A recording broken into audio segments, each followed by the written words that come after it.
Good morning, Smruti. Thank you for joining us here.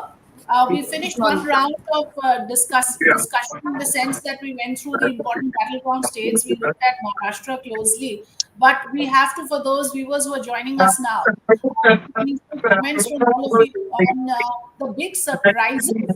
Lots being talked about now about how this is a big departure from what the exit polls predicted, in certain states at least.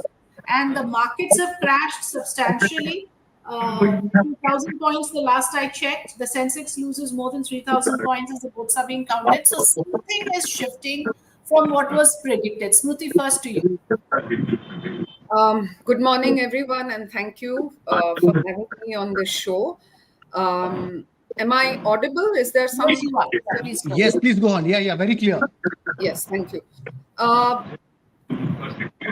The numbers, as you said, I think have shifted and will keep shifting for the next 3-4 hours at least, or until the last and the final round has been counted and sealed. But what I would look at the major takeaways at this point and the major trends that have come out at this point. So I heard Paranjoy from the backstage for a bit. So I'm not going to go state by state or number by number. What is the first topmost, I think, at this point is that this whole 400 par narrative has to be retired once and for all. And it has to be seen by analysts and by pollsters included, exit pollsters particularly, for what it was. It was an attempt by the incumbent government to set a very powerful narrative right at the start of the election, and therefore, create an atmosphere in which people would want to not look at the incumbency or anti-incumbency factors, but climb on this bandwagon. Everybody loves a winner. And we've seen that in sports, we've seen it in IPL. A team comes right from behind and looks like it's winning, and suddenly everybody is a fan of that. So, and this is human nature. And so I'm not sure, and I'm not privy to the internal polls that the BJP and NDA had probably at the start of this election or 2 months back, at the start of April maybe.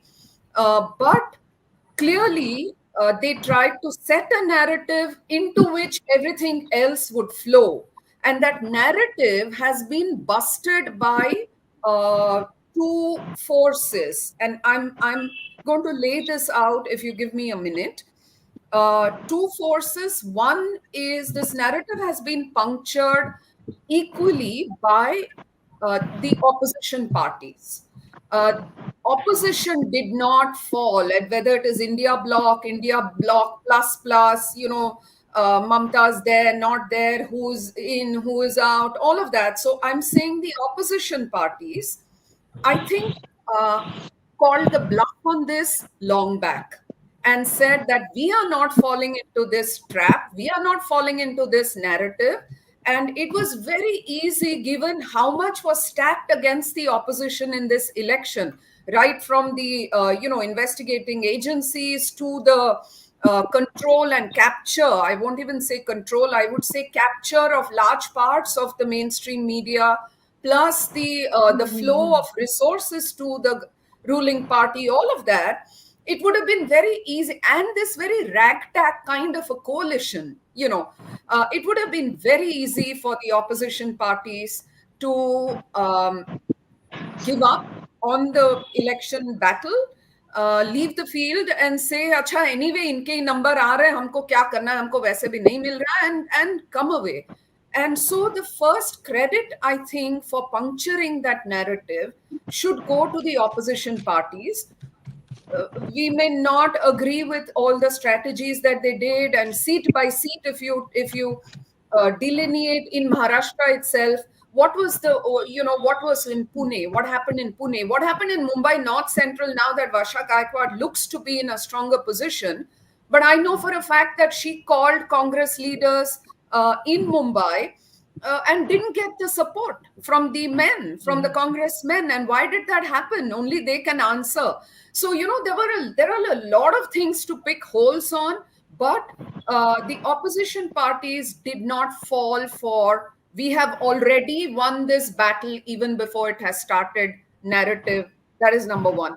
Number two, I think, irrespective of the kind of campaign that we saw from the BJP, from the Prime Minister, from the Home Minister, people of India saw through something this time that they did not see through in 2019.